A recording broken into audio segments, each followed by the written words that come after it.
Dave Brown sat in his formal living room, settled comfortably in his recliner. Across from him, an empty couch faced his chair. Between them sat a coffee table, holding 3 champagne flutes, 1 filled, 2 empty. Beside the table, a bottle of champagne rested in an ice bucket, its surface glistening with condensation. Anyone watching him at 7:02 p.m. that evening might have found his behavior unsettling when he suddenly spoke aloud. "All right, I hear her car in the driveway." But there was no one watching. Dave was alone. He remained seated, perfectly at ease, as the front door opened. Though he couldn't see it from where he sat, he instantly recognized his wife's voice. "Where are you, Dave?" "In the formal living room, Deb," he called back. The moment his wife stepped through the archway, Dave stood up. She was holding the hand of a man who looked to be about 5 years younger than her. She was 49. He was slim, of average height, dressed in a business suit. In her other hand, she clutched an orange A4 envelope. Dave, this is Michael," she said, hesitating. "Michael, this is my husband, Dave." Dave took note of her downcast eyes and the nervous energy in the room. He stepped forward, closing the distance in 3 strides, and warmly shook the stranger's hand. "I'm really glad to meet you, Michael," he said. "Mind if I call you Mike?" "Not at all, sir," the man replied. "Oh, please, just Dave is fine." Dave gestured toward the champagne. "Can I offer you a glass?" Then, motioning to the couch, he added, "Why don't you both have a seat?" He watched as the two exchanged uncertain glances before finally sitting down. They accepted the glasses he handed them, and once they were filled, he raised his own. "Cheers," he said smoothly, taking a sip. Then, he leaned back slightly and gave them both an expectant look. "Now, would you mind explaining to this simple guy what's going on?" Deborah and Michael exchanged another glance. This time, Michael gave a small nod and gave her hand a reassuring squeeze. Deb swallowed hard before speaking. "Dave, there's really no easy way to say this, so I'll just be direct." She inhaled sharply. "Michael and we've fallen in love. I want a divorce so we can get married." She braced herself, expecting her husband's anger to explode any second now. Slowly, she lifted her eyes from the floor, hesitant to see the look on Dave's face. This was about to get ugly, she was sure of it. But nothing.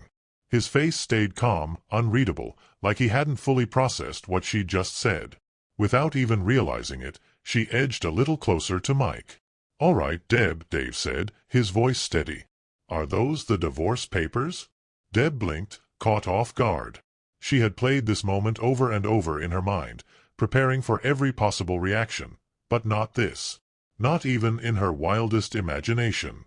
She glanced at Mike, trying to silently communicate. "What the hell do I even say?" Mike picked up on the signal and took over. He grabbed the envelope from her hands and set it on the table.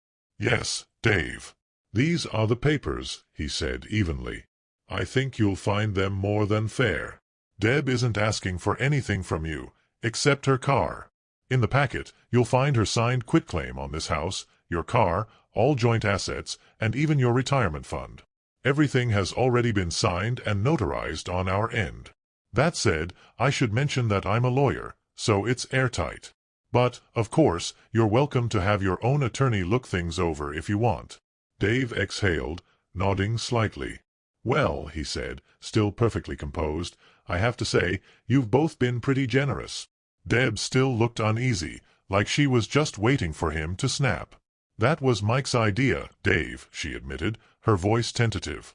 "In fact, he insisted on it. He said it was bad enough that he was taking your wife. He didn't want to take your hard-earned money, too." Dave raised an eyebrow. "That wasn't my motivation, though," she quickly added. "Mike is already wealthy, even without your money. We'll have more than you and I ever could have had together." Dave tilted his head slightly, considering her words. Then, after a beat, he shrugged. "Yeah, maybe that would have been different if you'd gotten a job after the kids were grown and actually helped out with the finances, Deb." Deb dropped her eyes again, saying nothing. After a moment of silence, Dave shifted his gaze to Mike. "So, tell me, Mike, does your wife get a speech like this too? Or has she already heard it?" Mike didn't hesitate. "No," he said simply. "My wife passed away 8 years ago. I'm a widower." "I'm really sorry to hear that, Mike," I said, meaning it. "Thanks, Dave," he replied with a small nod. "It was hell for a while. Took me at least a year to even start feeling normal again. But, you know, time heals all wounds, or so they say." He paused, then sighed. "Look, I hate that this is happening like this, but when I met Deb, it was like finding the piece of me I didn't even know was missing.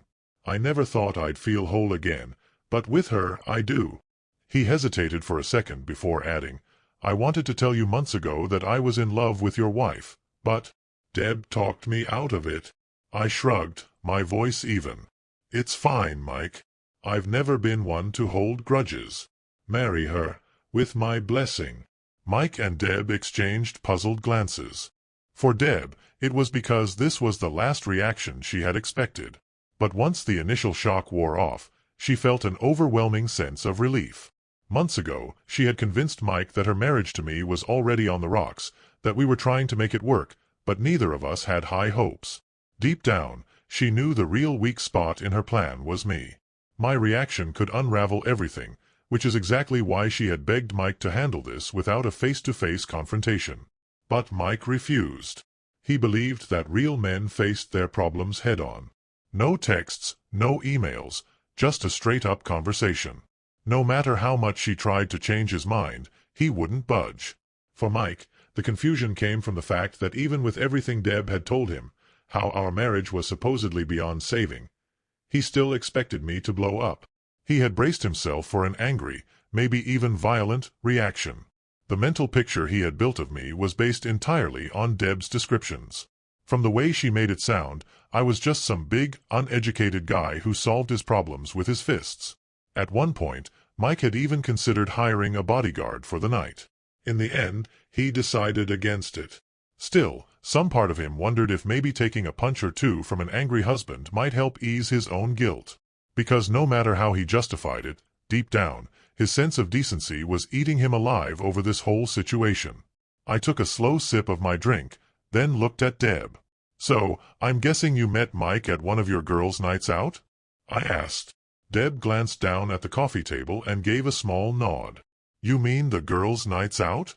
I asked, my tone calm but pointed. "The ones you swore were totally innocent? No threat to our marriage. At least, that's what you told me when I had my doubts." Deb didn't say anything. She just lowered her gaze, this time staring at the floor. "I think there's a lesson in this for you, Mikey boy," I added, glancing at Mike. He turned his head slightly, looking at Deb, but she shifted her focus to another spot on the floor, avoiding his eyes. "So," I continued, "what happens now?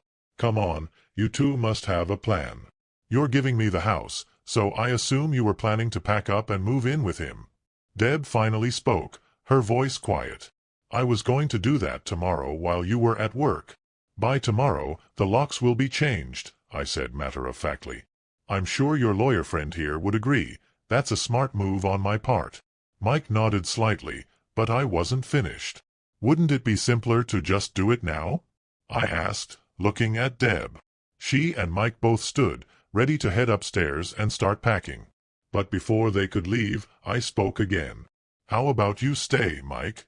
I said, looking directly at him. "We can talk. Deb can go ahead and start packing." Deb hesitated, torn between wanting to escape this painfully awkward moment and feeling the need to hear whatever conversation was about to take place. But before she could decide, Mike sat back down. "Go ahead, Deb," he said. "I promise, he's not going to hurt me. He just wants to talk." She still looked uncertain. "Look," Mike added, "until we're officially divorced, he still feels responsible for you. He just wants to make sure I have your best interests at heart." I leaned back in my chair. "Besides," I added, "you've already made your decision, Deb. You're leaving me. I don't see the point in trying to talk you out of it. Our marriage is over. That much is obvious." She hesitated for a moment longer, then finally turned and started up the stairs. Mike and I watched in silence until she disappeared from view. Mike exhaled. "I have to say, Dave, you're handling this better than I expected." I let out a short laugh. Yeah, well, between you and me, Deb hasn't exactly been showing me much love for about a year now. I'm guessing that's when you two met. Mike didn't answer, but his silence was enough. Honestly, I continued, it's a relief. I have no interest in staying in a marriage that doesn't have any love left in it. Mike nodded. Still, you're being more decent about this than most guys would be. I shrugged. You're welcome, Mike. Now, as a lawyer, you probably know that when you sell a car or a house, you're legally required to disclose any known defects to the buyer, I said, leaning back slightly. Mike let out a short laugh. Well, slavery was outlawed a long time ago, so I don't think Deb would appreciate being treated like property that needs a formal transfer of ownership, he joked. But I get what you're saying, Dave. I smiled too.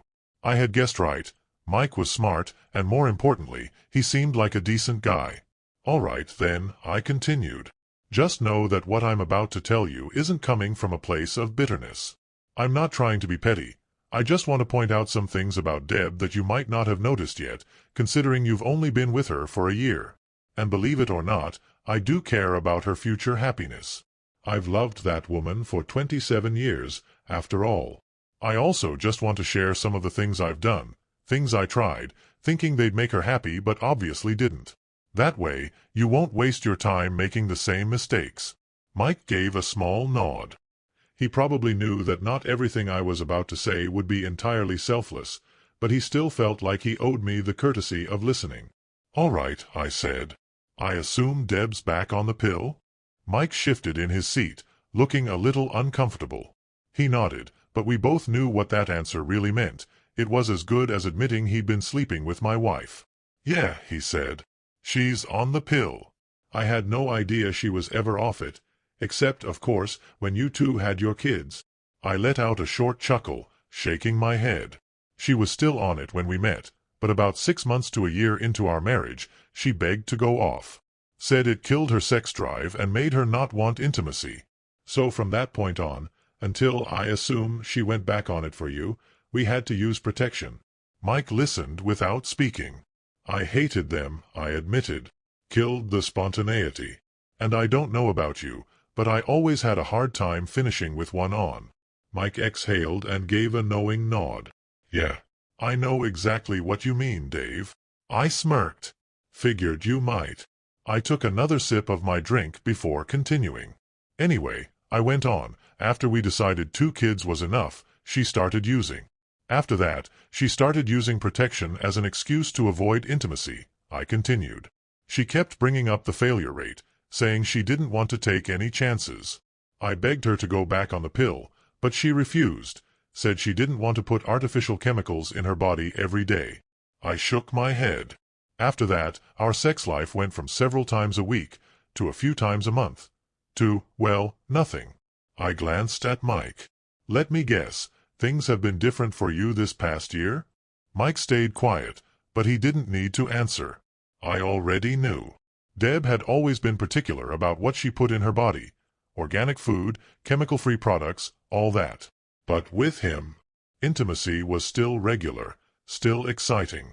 Even with the limited time they had together, I bet they were still going at it at least 3 times a week. I smirked, then leaned forward slightly. All right, Mike, I know this is an ungentlemanly question, but does she swallow? That got a reaction. Mike shifted in his seat, visibly uncomfortable. His eyes darted away, like he couldn't even believe I'd asked that. I let out a small chuckle. Yeah, I thought so, I said. I remember how she was when we were dating. Then my tone got serious again. Look, I want you to understand. None of this is coming from a place of bitterness. If I sold you a car, and I knew for a fact that a wheel was going to fly off in 6 months, I'd give you a heads up. Same thing here. I took a sip of my drink before continuing. Deb hasn't done that for me since, hell, probably a year and a half after we got married. And doggy style? That disappeared right after that. Honestly, I didn't even realize we'd completely stopped having sex until recently. I just got tired of being rejected, so I stopped asking. I looked him in the eye. Maybe you should keep track. Write it down in a diary or something. Watch for any sudden drop-offs, month by month. I gave him a moment to respond, But he stayed quiet. No arguments, no denial. Anyway, I went on, shifting gears. There's something else I didn't notice until a couple of years into the marriage. One day, I looked around and suddenly realized. That just about everything I owned before Deb was gone, I said, shaking my head slightly. My old bed, my couch, my clothes, even pictures of my ex-girlfriends. Though, to be fair, I did eventually find those stuffed away in the attic. I exhaled. I don't know if all women do that, or if it's just a Deb thing, but it felt like she was determined to wipe out every trace of my past, like she needed to clear out any female influence from before she showed up. I paused for a moment, but Mike stayed quiet. He was probably thinking about his brand-new bed, the fresh sheet sets Deb had picked out. Then, I bet his mind jumped to that conversation they had just last week, the one about the portrait of his first wife. The woman he had loved, the one he had lost in the worst way possible. I leaned forward slightly. I hope you're better at spotting her lies than I was, Mike, I said. Just 3 weeks ago, I asked her straight up if she still loved me. If we were still okay. She looked me right in the eyes and said yes. And not just in passing, she did that same thing she always does. You know, looking into each of my eyes, one at a time, until I was the one who had to look away. I let out a humorless chuckle. Crazy, huh? That's all it took. 3 weeks for her love to just disappear completely. Mike didn't say anything, but I could tell he was processing all of it. The conversation had taken a turn he clearly wasn't expecting, and I knew I was throwing a lot at him. Something about what I just said must have hit a nerve, but he didn't have time to figure out why, so instead, he latched onto something he could respond to. No worries there, Dave, he finally said. I'm a lawyer. I've spent 20 years learning how to spot liars. They always give themselves away. I nodded. Good, I said. Then, here's a piece of advice. Take it or leave it. Keep an eye out for when she takes off her wedding ring before heading to visit her sister. Mike's eyebrows twitched slightly, but I kept going. You might want to check her underwear drawer. That's where she's been hiding it these past few weeks, at least the times I've noticed, I added. And if I were you, I wouldn't just blindly trust those girls' nights out either. I let the words settle before finishing with, don't make the same mistake I did, Mike. I thought she was completely incapable of lying. Turns out I was wrong. Guess that makes me a schmuck, huh? I said with a smirk. Anyway, what else can I tell you? Oh yeah, if she follows the same pattern, she'll probably quit the gym in about 6 to 12 months. And when that happens, she'll start putting on a little weight. I stood up and grabbed a photo album from a nearby shelf, flipping through the pages before stopping at one. Here, I said, turning it toward him. These are from 2 years ago, right around when she started going on those girls' nights. Look at her face, her back. You'll see she started filling out a bit. Mike took the album and flipped through it, studying the images. He could see what I meant. Her face was rounder, her back a little softer. And then there was the small stomach she had never quite gotten rid of. But after 2 kids, who'd be surprised? He kept turning the pages, his expression shifting slightly. Eventually, he landed on a photo that made him pause. Huh, he muttered. Is this Deb's mother? I can definitely see the resemblance. Yep, that's her, I said. Hold on. I walked over to the shelf again, pulled out a couple more albums, and flipped through until I found what I was looking for. Take a look at this, I said, handing him another open album. She was a gorgeous woman back in the day. This was her around 50, still really striking. Mike nodded, taking in the photo. Then I grabbed another album and flipped to a specific page before holding it out to him. I waited. His reaction came a second later. Jesus, he breathed. How old was she here? About 55, I answered. Menopause hit her around 52, 53, and after that, well, it all went fast. She aged practically overnight. Handled it well, though, never complained. Just said she was grateful for how long she got to keep her beauty. Mike stared at the 2 photos, back and forth, comparing them. I watched him carefully. 2 months ago, he had thrown Deb an early birthday celebration for her 49th. She had insisted on celebrating early because, supposedly, She wanted to spend her actual birthday weekend with her sister. Now, I wasn't sure if he was connecting the dots yet, but one thing was clear. He wasn't smiling anymore. I pressed forward. "Now," I said, keeping my tone smooth, "I promised I'd tell you all the mistakes I made, the ones that failed to keep her in love with me. So listen close, because you might want to take notes. Maybe try a different approach," I said, leaning back. Mine was obviously flawed.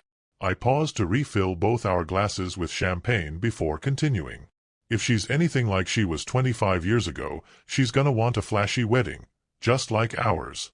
I tried to talk her out of it, said we'd be better off putting that money toward a house, but she guilted me into it. Told me that if I really believed we'd be together forever, then I wouldn't mind splurging on her big day. I smirked and took a sip. "I could probably dig up a copy of our wedding vows if you're interested.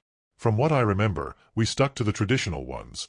Love, honor, obey, forsaking all others. Maybe if you try something different, you'll have better luck than I did." I waved a hand.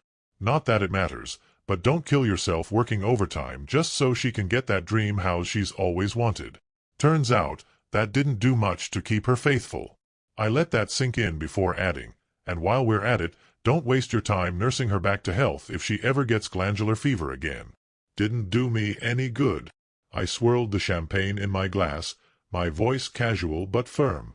"Oh, and if she starts talking about cosmetic surgery, breast implants, tummy tucks, all that, be careful. I went into debt to pay for the ones she got 2 years ago." I let out a dry chuckle. Actually, now that I think about it, we might not even be sitting here if I just caved and paid for the facelift she wanted too. But I refused. Thought the money would be better off in our retirement fund. I glanced at Mike. "She's persistent when she wants something. You've probably figured that out by now." Mike gave a slow nod, still processing everything. Up until now, he'd always admired that quality in Deb. But now, he wasn't so sure. I let the silence stretch for a second before continuing. "You know, I thought I was being smart," I said, my voice quieter now. "Made sure we had a date night every month. Gave her the chance to talk about anything that was bothering her. Anything about me, about our marriage, even the small stuff. Figured if something was building up, we could talk it out before it turned into resentment." I let out a small, humorless laugh. "Our last date night was less than a month ago." She didn't say a damn thing.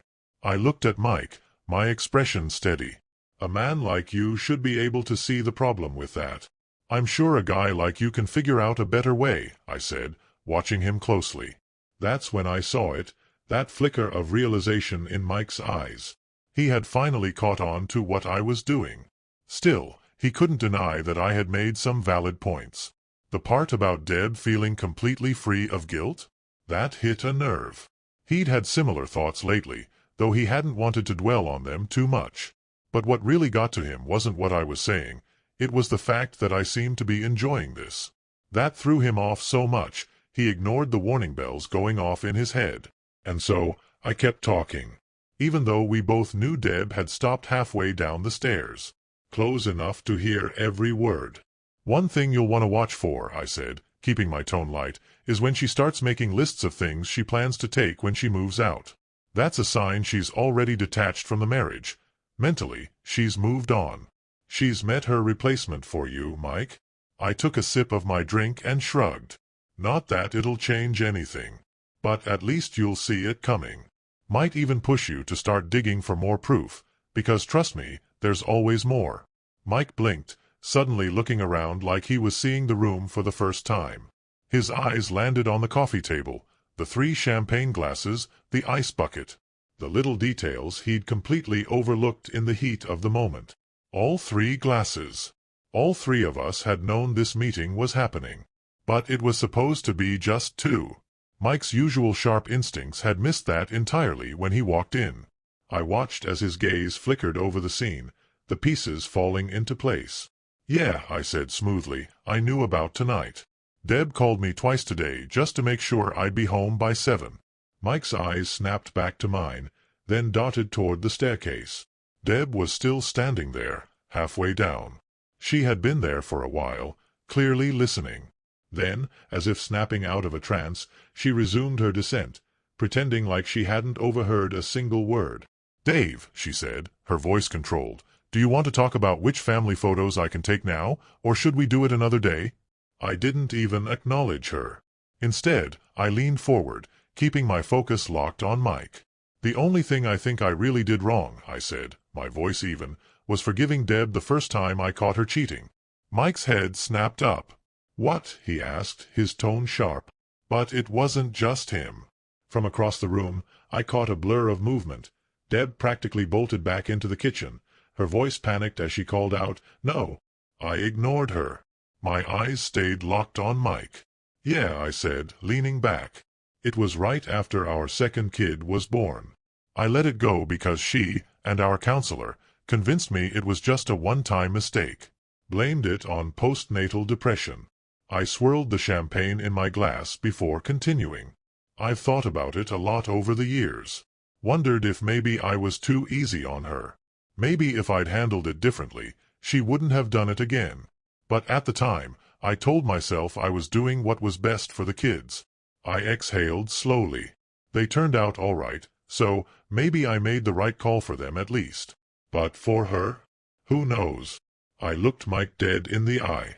"For her sake, I hope you're just as forgiving when your time comes." Mike's jaw tightened. I don't know what to say, Dave," he muttered. "You don't need to say anything," I said, shaking my head. "Just ask yourself this. Really think about it. If your late wife had cheated on you, if you had walked in and caught her with another man in your own bed, would you have forgiven her?" For the first time in almost an hour, Mike cracked. His calm, collected demeanor shattered as he leaned forward, his whole body tensing. Out of the corner of my eye, I saw movement again. Deb had reappeared in the doorway, her face pale, her hands gripping the frame like she needed it to keep standing. "My wife would never have disrespected me like that," Mike snapped. "We loved each other too much." Then his expression changed, his brain catching up to something I had said just moments ago. "Wait a second," he said, his voice lower now. "You said the first time Deb cheated. That means there were other times." I shrugged. "No, just two," I said. "Back then, and now." At that, Deb practically launched herself out of the kitchen. Her voice was frantic, desperate. "I'm done packing, Mike," she blurted out. "If you grab my bags, we can just leave. Right now." But before she could take another step, a sharp voice cut through the room. "Be quiet, Deborah." It wasn't mine. It was Mike's. His tone was calm, but firm, an edge of finality in it that made her freeze in place. He didn't even look at her. His eyes were still locked on me. "Deb assured me she wasn't cheating," he said, his voice quieter now, but somehow heavier. "An open marriage?" Mike repeated, his voice edged with disbelief. I leaned forward slightly. "Tell me, Mike, did she look you in the eye when she told you that?" Mike turned to me, then to Deb, who was visibly shrinking under his gaze, then back to me. And right there I saw it. That flicker in his expression. The sudden realization. For all his years as a lawyer, all his training in spotting deception, he hadn't seen this one coming. I gave him a moment, then asked, "What exactly did she tell you about our marriage, Mike?" He exhaled, his voice quieter now. "She said things had been rocky for a while," he admitted. "That you'd both been in counseling, but neither of you really thought it would work out." I didn't say a word. Just looked at him. Mike shifted uncomfortably, then kept talking, filling the silence. "But now that I think about it," he muttered, "that doesn't really line up with what you said earlier.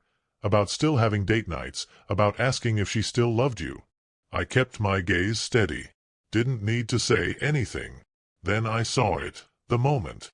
The exact second Mike realized he'd been played. A look of pure self-loathing flickered across his face.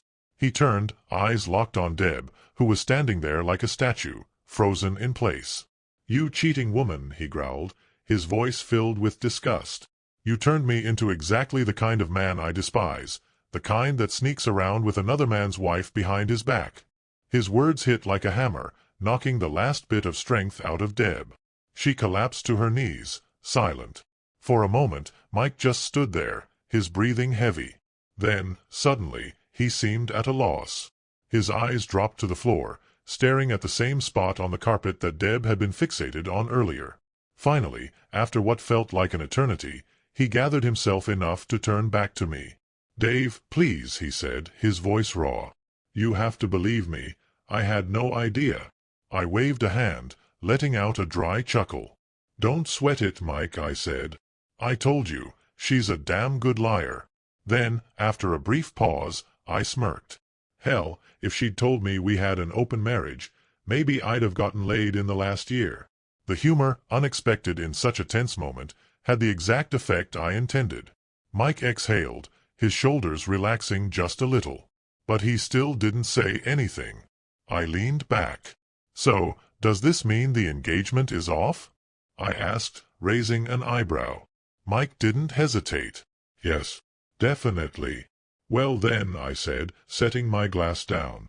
"In that case, there's a couple of things we need to talk about." "There are a couple of people I'd like you to meet, Mike," I said, glancing toward the basement door. Right on cue, it creaked open. Mike turned toward the sound, watching as a young man and woman stepped into the room. "Mike," I said, gesturing toward them, "this is my son, John, and my daughter, Alice. They've been listening to our conversation through a microphone." Mike's eyes widened slightly, caught off guard. "John graduated law school 2 years ago," I continued, "and Alice is about to finish her science degree this year." Still looking stunned, Mike shook both of their hands. John barely acknowledged him, already focused on the envelope sitting on the table. He grabbed it and started flipping through the contents, his expression unreadable. I turned to my daughter. "Do you believe me now, Alice?" She nodded without hesitation. "Yeah, Dad. No doubt about it. She's one cold, conniving schemer." The room fell silent. And then, from the other side of the room, came a low, miserable groan. All eyes turned toward Deb. She was still on her knees, but now her head was buried in her hands, resting against the floor. She must have felt the weight of all our stares, because suddenly she looked up, only to be met with 4 pairs of accusing eyes. Without a word, she bolted to her feet and ran straight out the front door. Nobody moved to stop her. Nobody even called after her. John, completely unfazed, finished flipping through the documents and set the envelope back down. "Everything looks good here, Dad," he said. "Great," I replied. "Now, who wants a beer?" That champagne was fine, but I need something stronger to wash the taste out of my mouth. Mike exhaled and shook his head. I think I should go." I held up a hand. "Nope. You stay right here, Mikey boy. We still have a couple of things to settle." Mike stiffened. "Like what?" I leaned back slightly, watching him. "Well," I said casually, "I can forgive you for sleeping with that foolish woman. She did tell you we had an open marriage, after all. But I still haven't decided if I should rip your head off and spit down your throat for trying to steal her from me." Mike swallowed hard. He glanced at me, realizing, for the first time, that I was a good head taller and built from years of hands-on work. Then his gaze flicked to my eyes. And that's when he saw it. That same damn twinkle. Mike suddenly regretted not bringing backup. Hell, at this point, he would have let his own guys rough him up a little, just to teach him the lesson he was starting to learn the hard way. Mike sat there, his confidence completely shattered. He had no idea where he stood anymore. Sensing his confusion, I decided to throw him a lifeline. "John works in the same field of law as you do, Mike," I said casually. At this point, Mike wasn't even surprised that I knew so much about him. He just nodded, processing it all. Then, something clicked. "How's your current job treating you, John?" he asked. John snorted. "The hours are terrible, and the pay's even worse." Mike tilted his head. "How would you feel about coming to work with me?" John grinned. "Hell yeah." I chuckled, pleased with how smoothly that played out. Then, shifting gears, I leaned back in my chair. "That brings us to another issue, my ex-wife's living situation. Thanks to your excellent legal work, she's got no house, no money, and no real plan." Mike, finally starting to relax, let out a slow breath. "Sorry, Dave," he said, shaking his head. "But the second she lied to me, she broke the unspoken contract we had. And in cases of breach of contract, assets revert to the original owner." Sure, I said. But morally? Mike smirked. Don't start talking to me about morals. I'm a lawyer. John, grab a dictionary and look up morals for me, will you? I'm a little fuzzy on what that means. That got a laugh from everyone. All right, but seriously, I said, regaining control of the conversation. I think you owe it to me to help her out until she gets back on her feet. And hey, if you play your cards right, you might even convince her you're still considering things. Could be worth it. You'd probably get spoiled in bed for a while. Mike made a face. Nah, I couldn't do it, he said, shaking his head. But I will check in on her. Not for her sake, but for yours. Then, surprising me, he leaned forward slightly, his expression shifting. I have to admit, Dave, he said, I admire skill when I see it. And tonight, you completely outclassed me. I raised an eyebrow. You ever thought about a career in law? He asked. The way you kept me off balance, turning negatives into positives, never giving me enough time to process. It was like watching one of the best prosecutors I've ever seen.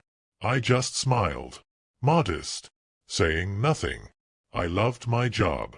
Loved the people I worked with. No need to explain that. All right, I said, standing up. So, that's 4 beers, then? For the first time, I finally looked away from. For the first time, I looked away from everyone, just long enough to make sure the tears threatening to form in the corners of my eyes had disappeared. There would be no more eye contact. Not now. Not after everything. Meanwhile, Deborah was already 700 meters away, moving fast. Probably still picking up speed. Running from the wreckage of the bridges she had just burned. And that, my friends, brings us to the end of today's story. Was this what you expected? Or did it take a turn you didn't see coming? I'd love to hear your thoughts. Drop them in the comments below, and let's talk about it. If this story kept you hooked, don't forget to hit that like button. And if you're new here, or just haven't subscribed yet, now's the perfect time to join our community. I bring you fresh, captivating stories every day, so click that subscribe button and turn on notifications so you never miss out. Thanks for watching. I'll see you in the next one.